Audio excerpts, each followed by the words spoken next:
जल संपद विभाग अधिकारी मैंने विपर्य परिचालन विभाग अधिकारी मैंने सांगे जाऊँगी जिलापाल और जिला प्रशासन भी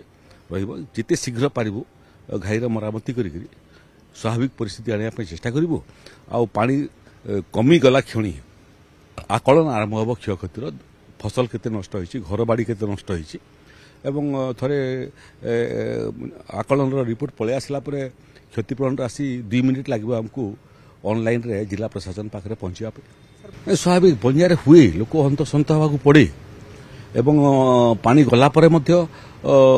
पीवा पानी व्यवस्था करिया पे पड़िबो डिसइनफेक्शन करिया पे पड़िबो साप काड़े बन्या समय पानी गला क्षणी सापर उपद्रव आरंभ होइबो तेणु साप कामुड़ा मेडिसिन मध्य सब जगह गच्छित कराई प्रकृति जहाँ तांडव करुच्ची करू मनीष आम ये परिस्थिति रे प्रकृति संगे लोक रक्षा करने लड़ुचु लोक रक्षा कवच हाँपी प्रयास करुचु लोक मैंने समर्थन कर प्रशासन बहुत भल काम कर पर्यंत 14 मास होगला सरकार को कौन प्राकृतिक विपर्य आमको परास्त करने सफल होनी जाजपुर जिला को जाऊँ बाकी जिले परिस्थिति स्वाभाविक प्राय होगला किंतु जाजपुर में घाई होगा फल गुड़िए लोक बर्तमान पानी घेर में अच्छा तेणु से रिलीफ 5000 रु अधिक लोक रिलीफ सेंटर अच्छा से क्यों अवस्था अच्छा कौन सुविधा घाईर परिस्थिति कौन केबे रिपेयरिंग आरंभ हम ये बाबद से सरजमीन तदंत भी करी एवं समीक्षा करी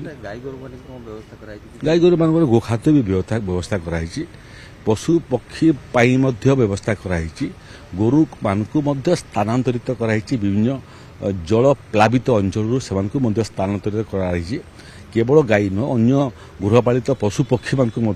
स्थानांतरित कराई आम मनीष जन्म पाइछु केवल मनीषर सुरक्षा पे नुह मानव समाज सांगरे सांगरे पशु पक्षी जो मानकर केही साहाय्य करती नहीं निजे निजको साहाय्य करि पारंती नहीं तांकर दायित्व भी आमर।